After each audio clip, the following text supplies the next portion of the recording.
بسم اللہ الرحمن الرحیم۔ بنو لہب کا ایک شخص لوگوں کی شکل و صورت دیکھ کر ان کے حالات و واقعات اور مستقبل کے بارے میں اندازہ لگایا کرتا تھا۔ ایک بار یہ مکہ آیا تو ابو طالب آپ صلی اللہ علیہ وآلہ وسلم کو بھی اس کے پاس لے گئے، اور اس وقت آپ صلی اللہ علیہ وآلہ وسلم بھی نوعمر لڑکے ہی تھے کہ قیافہ شناس یعنی آگے کی زندگی کے حالات و واقعات کا جائزہ لے کر بتانے والے نے آپ صلی اللہ علیہ وآلہ وسلم کو ایک نظر دیکھا تو فوراً چیخ کر کہا، اس لڑکے کو بسم اللہ الرحمن الرحیم، السلام علیکم ورحمۃ اللہ۔ نبی کریم صلی اللہ علیہ وآلہ وسلم کے بچپن کا ایک ایسا واقعہ جسے سن کر آپ کی روح کو ٹھنڈک مل جائے گی اور آپ خود کو اتنا خوش نصیب سمجھیں گے، کیونکہ ہمارے پیارے نبی حضرت محمد مصطفیٰ صلی اللہ علیہ وآلہ وسلم ہیں ہی اتنے پیارے، ہم خود کو خوش نصیب کیوں نہ کہیں، کیونکہ ہم ہی ان کے امتی ہیں۔ یاد رہے کہ حضرت عبد المطلب کے انتقال کے بعد نبی کریم صلی اللہ علیہ وآلہ وسلم کی پرورش کا ذمہ آپ کے چچا ابو طالب کے ذمہ آیا، اور آپ کو بھی اپنے بھتیجے سے بے حد درجہ کی محبت تھی۔ جب انہوں نے آپ کی برکات اور معجزے دیکھے تو ان کی محبت میں اور اضافہ ہو گیا۔ آپ صلی اللہ علیہ وآلہ وسلم کے چچا ابو طالب مالی اعتبار سے بہت کمزور تھے، سارے گھرانے کو پیٹ بھر کر کھانا نہیں ملتا تھا، لیکن جب نبی کریم صلی اللہ علیہ وآلہ وسلم ان کے ساتھ کھانا کھاتے تو تھوڑا کھانا بھی ان سب کے لیے کافی ہو جاتا، سب کے پیٹ بھر جاتے۔ اسی لیے جب دوپہر یا رات کے کھانے کا وقت ہوتا تو سب دسترخوان پر بیٹھتے تو ابو طالب ان سے کہتے، ابھی کھانا شروع نہ کرو، میرا بیٹا محمد آ جائے پھر شروع کرنا۔ پھر آپ تشریف لے آتے اور ان کے ساتھ بیٹھ جاتے۔ آپ کی برکت اس طرح ظاہر ہوتی، سب کے سب پیٹ بھر کر کھانے کے بعد بھی کھانا بچ جاتا۔ اگر دودھ صرف ایک پیالہ ہوتا تو آپ صلی اللہ علیہ وآلہ وسلم کے چچا ابو طالب اپنے سگے بیٹوں کو کسی اور برتن میں دودھ علیحدہ نہ دیتے۔ وجہ یہ تھی کہ تھوڑا سا دودھ ایک ہی گلاس میں رہنے دیتے، سب سے پہلے حضرت محمد صلی اللہ علیہ وآلہ وسلم کو پینے کے لیے دیتے۔ آپ جب سیر ہو جاتے تو دوسرے گھر والوں کو دیتے، تو وہی ایک ہی پیالے سے سب کو جی بھر کر سیر کراتا، اور پھر بھی دودھ ختم نہ ہوتا تو پہلے نبی کریم صلی اللہ علیہ وآلہ وسلم کو پینے کے لیے دیا جاتا، پھر ابو طالب کے بیٹے پیتے، یہاں تک کہ ایک ہی پیالے سے سب کے سب دودھ پی لیتے، خوب سیر ہو جاتے اور دودھ پھر بھی بچ جاتا۔ ابو طالب کے لیے ایک تکیہ رکھا ہوا تھا، وہ اس سے ٹیک لگا کر بیٹھتے تھے۔ رسول اللہ صلی اللہ علیہ وآلہ وسلم تشریف لاتے تو آ کر سیدھے اس تکیے کے ساتھ بیٹھتے۔ یہ دیکھ کر ابو طالب کہتے، میرے بیٹے کو اپنے بلند مرتبے کا احساس ہے۔ ایک بار مکہ میں قحط پڑ گیا، بارش بالکل نہ ہوئی، لوگ ایک دوسرے سے کہہ اٹھے اپنے بتوں سے بارش کی دعا کرو۔ کوئی کہہ رہے تھے اپنے بت لات پر بھروسہ رکھو، اور کچھ لوگ یہ کہہ رہے تھے کہ اپنے بڑے بت منات پر بھروسہ کرو۔ اسی دوران ایک بوڑھے نے کہا، تم حق اور سچائی سے بھاگ رہے ہو، تم سب ابراہیم علیہ السلام کو کیوں بھول رہے ہو، اور اسماعیل علیہ السلام کی نشانی موجود ہے، تم اسے چھوڑ کر غلط راستے پر کیوں جا رہے ہو؟ اس پر لوگوں نے اس بوڑھے سے کہا کہ آپ کی مراد ابو طالب سے ہے۔ اس بوڑھے نے جواب میں کہا، ہاں، میں یہی کہنا چاہتا ہوں، آپ سب لوگ ابو طالب کے گھر کی طرف چلے جاؤ۔ تب سارے لوگوں کا اتفاق ہوا کہ ابو طالب کے گھر ہی چلنا چاہیے۔ تب جا کر ابو طالب کے گھر پہنچ کر انہوں نے دروازے پر دستک دی تو ایک خوبصورت آدمی باہر آیا۔ اس نے تہمت بند لپیٹ رکھا تھا۔ سب لوگ اس کی طرف بڑھے اور بولے، اے ابو طالب، وادی میں قحط پڑ گیا ہے، تمام وادیاں سوکھی پڑی ہیں، چرند پرند ہر چھوٹی بڑی مخلوقات مرنے کے بالکل قریب ہے، بلکہ اب تو ہمارے اپنے بچے بھوک سے مر رہے ہیں، اس لیے آؤ اور ہمارے لیے بارش کی دعا کرو۔ چنانچہ ابو طالب باہر آئے تو ان کے ساتھ رسول اللہ صلی اللہ علیہ وآلہ وسلم بھی تھے۔ آپ ایسے لگ رہے تھے جیسے اندھیرے میں سورج نکل آیا ہو۔ ابو طالب کے ساتھ اور بھی بچے تھے، لیکن انہوں نے آپ ہی کا بازو پکڑا ہوا تھا۔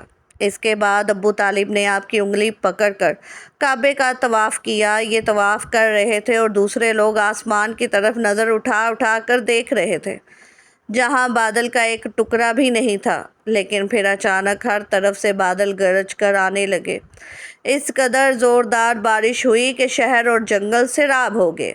ناظرین، روایت میں آتا ہے کہ ابو طالب ایک بار ذی الحج کے میلے میں گئے۔ یہ جگہ عرفات سے تقریباً 8 کلومیٹر دور ہے۔ ان کے ساتھ رسول اللہ صلی اللہ علیہ وسلم بھی تھے۔ ایسے میں ابو طالب کو پیاس محسوس ہوئی۔ انہوں نے آپ صلی اللہ علیہ وسلم سے کہا، بھتیجے، مجھے پیاس لگی ہے۔ یہ بات انہوں نے اس لیے نہیں کہی تھی کہ آپ کے پاس پانی نہیں تھا، بلکہ اپنی بے چینی ظاہر کرنے کے لیے کہی تھی۔ چچا کی بات سن کر آپ فوراً سواری سے نیچے اتر آئے اور بولے، چچا جان، آپ کو پیاس لگی ہے؟ انہوں نے کہا، ہاں بھتیجے، پیاس لگی ہے۔ یہ سنتے ہی آپ نے پتھر پر اپنا ننھا سا مبارک پاؤں مارا۔ جو ہی آپ صلی اللہ علیہ وسلم نے پتھر پر پاؤں مارا تو اس کے نیچے سے صاف اور عمدہ پانی پھوٹ نکلا۔ ابو طالب کہتے ہیں، ایسا پانی میں نے پہلے کبھی نہیں پیا تھا۔ خوب سیر ہو کر پانی پیا۔ پھر انہوں نے پوچھا، بھتیجے، کیا آپ سیر ہو چکے؟ نبی کریم صلی اللہ علیہ وسلم نے فرمایا، ہاں۔ آپ نے اسی جگہ اپنی ایری پھر ماری اور وہ جگہ دوبارہ ویسے ہی خشک ہو گئی جیسے پہلے تھی۔ ناظرین، کہتے ہیں کہ حضور نبی کریم صلی اللہ علیہ وسلم چند سال اپنے دوسرے چچا زبیر بن عبد المطلب کے ساتھ بھی رہے تھے۔ اس زمانے میں ایک مرتبہ حضور اقدس صلی اللہ علیہ وسلم اپنے ان چچا کے ساتھ ایک قافلے میں یمن تشریف لے گئے۔ راستے میں ایک وادی سے گزر ہوا۔ اس وادی میں ایک سرکش اونٹ رہتا تھا۔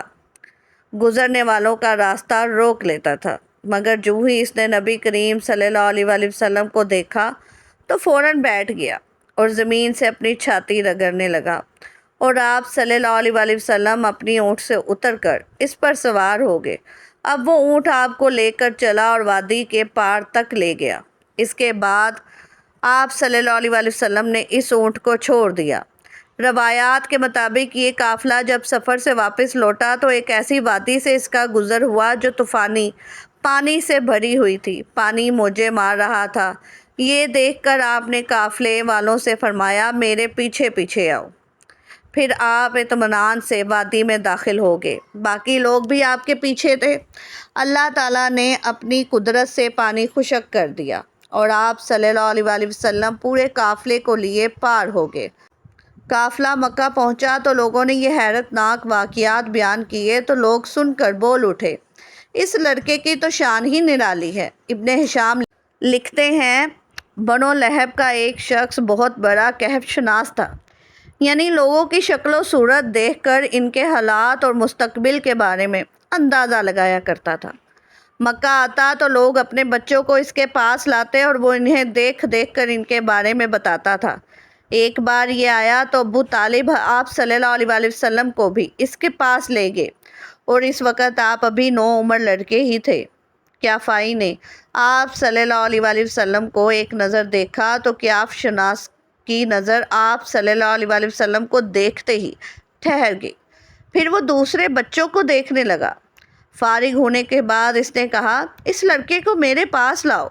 ابو طالب نے یہ بات محسوس کر لی تھی کہ قیافہ شناس نے ان کے بھتیجے کو عجیب نظروں سے دیکھا ہے، لہٰذا وہ آپ کو لے کر وہاں سے نکل آئے تھے۔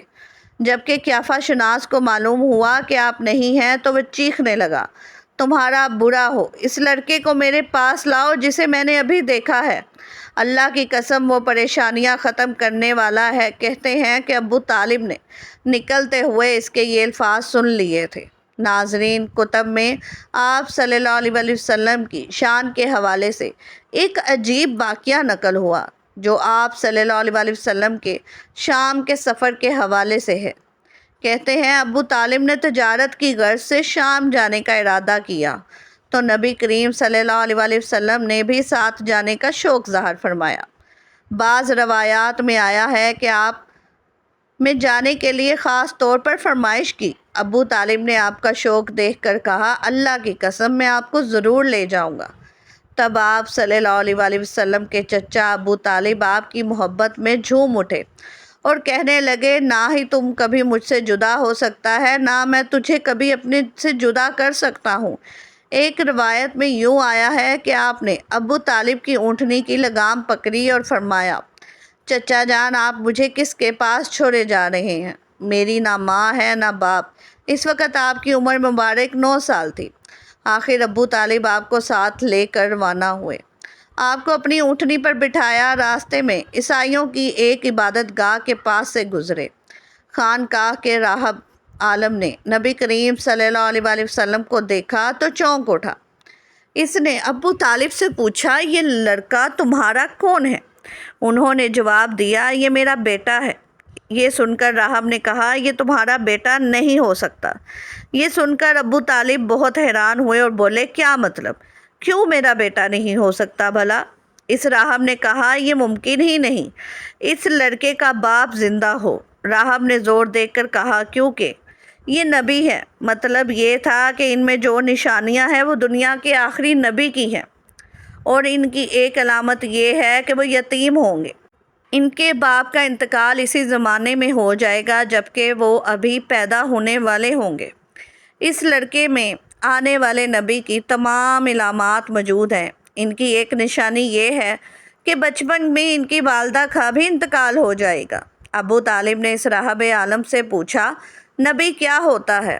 راہب نے کہا، نبی وہ ہوتا ہے جس کے پاس آسمان سے خبریں آتی ہیں اور پھر وہ زمین والوں کو ان کی اطلاع دیتا ہے۔ تم یہودیوں سے اس لڑکے کی حفاظت کرنا۔ ناظرین کہتے ہیں کہ اس کے بعد ابو طالب وہاں سے آگے روانہ ہو گئے۔ راستے میں ایک اور راہب عالم کے پاس ٹھہرے۔ یہ بھی ایک خانقاہ کا عابد اور راہب تھا۔ اس کی نظر جب نبی کریم صلی اللہ علیہ وآلہ وسلم پر پڑی تو اس راہب نے بھی یہی پوچھا، یہ لڑکا تمہارا کیا لگتا ہے؟ ابو طالب نے اس سے بھی یہی کہا کہ یہ میرا بیٹا ہے۔ راہب یہ سن کر بولا، یہ تمہارا بیٹا نہیں ہو سکتا، اس کا باپ زندہ ہو ہی نہیں سکتا۔ ابو طالب نے پوچھا، وہ کیوں؟ راہب نے جواب میں کہا، اس لیے کہ اس کا چہرہ نبی کا چہرہ ہے، اس کی آنکھیں ایک نبی کی آنکھیں ہیں، یعنی اس نبی جیسی جو آخری امت کے لیے بھی آنے والے ہیں۔ ان کی علامات پرانی آسمانی کتابوں میں موجود ہیں۔ ناظرین، روایات کے مطابق یہ قافلہ یہاں سے بھی روانہ ہو کر بصرہ پہنچا۔ یہاں ابو حیرہ نام کا ایک راہب اپنی خانقاہ میں رہتا تھا۔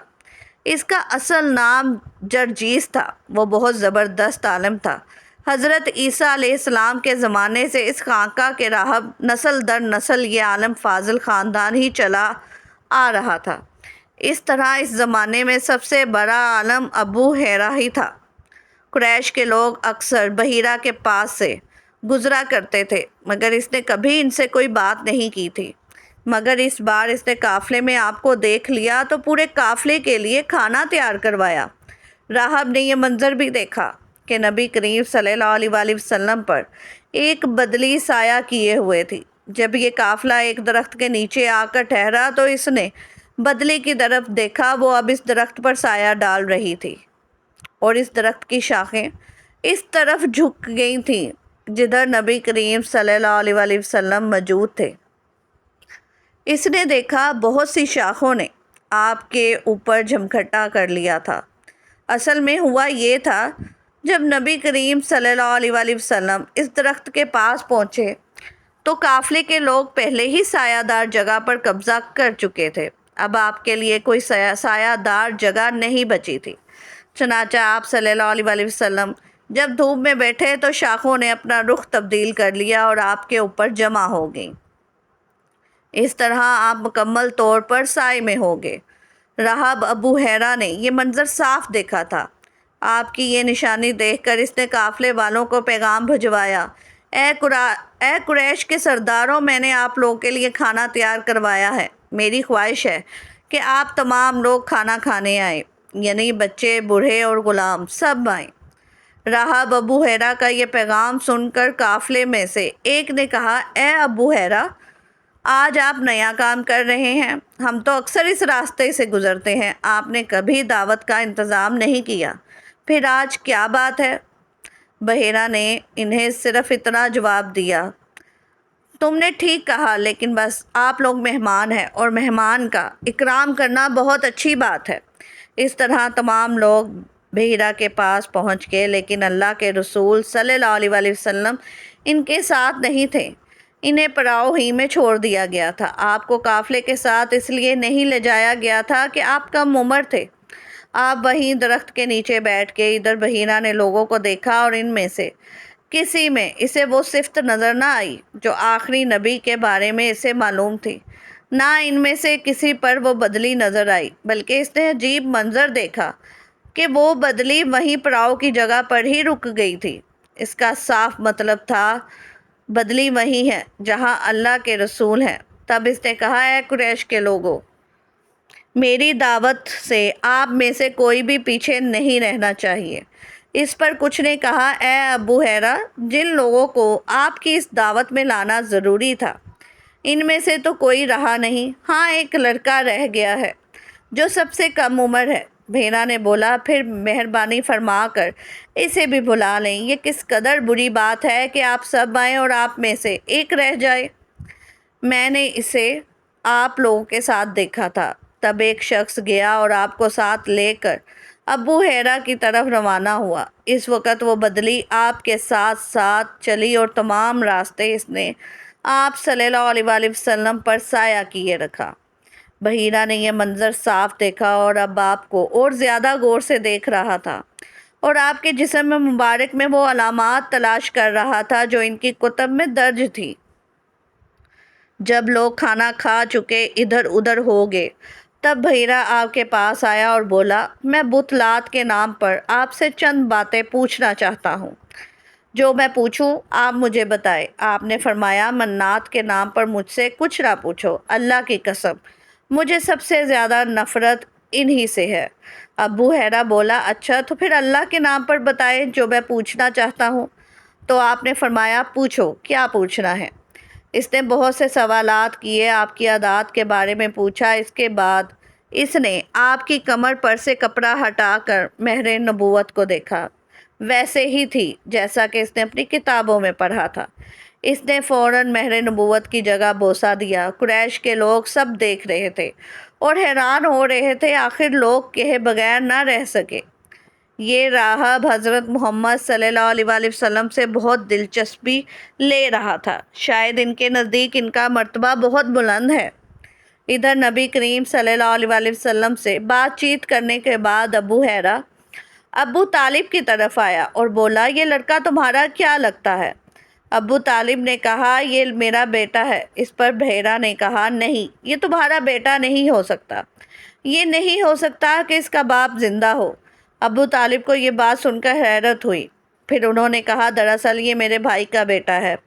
ان کا باپ کہاں ہے؟ وہ فوت ہو چکا ہے۔ اس کا انتقال اس وقت ہو گیا تھا جب یہ ابھی پیدا نہیں ہوئے تھے۔ یہ سن کر بحیرہ بول اٹھا، ہاں یہ بات صحیح ہے۔ اور ان کی والدہ کا کیا ہوا؟ ان کا ابھی تھوڑا عرصہ پہلے ہی انتقال ہوا ہے۔ یہ سنتے ہی بحیرہ نے کہا، بالکل ٹھیک کہا، اب تم یوں کرو، اپنے بھتیجے کو واپس وطن لے جاؤ۔ یہودیوں سے ان کی پوری طرح حفاظت کرنا۔ اگر انہوں نے انہیں دیکھ لیا اور ان میں وہ نشانیاں دیکھ لیں جو میں نے دیکھی ہیں تو وہ انہیں قتل کرنے کی کوشش کریں گے۔ تمہارا یہ بھتیجا نبی ہے، اس کی بہت شان ہے۔ شان کے بارے میں ہم اپنی کتابوں میں بھی لکھا ہوا پاتے تھے اور ہم نے اپنے باپ دادا سے بھی بہت کچھ سن رکھا ہے۔ میں نے یہ نصیحت کر کے اپنا فرض پورا کر دیا اور انہیں واپس لے جانا تمہاری ذمہ داری ہے۔ ناظرین، کہتے ہیں کہ ابو طالب بحیرہ کی باتیں سن کر خوف زدہ ہو گئے۔ آپ صلی اللہ علیہ وآلہ وسلم کو لے کر مکہ واپس آ گئے۔ اس واقعے کے بعد آپ کی عمر 9 سال تھی۔ تب آپ کے چچا ابو طالب نے اپنا سفر اختتام کیا اور واپسی کے راستے پر چل دیے۔ اللہ تعالی ہمیں دین کی مکمل سمجھ عطا فرمائے اور نیکوکاروں میں شامل کریں۔ آمین یا رب العالمین۔ جزاک اللہ خیر۔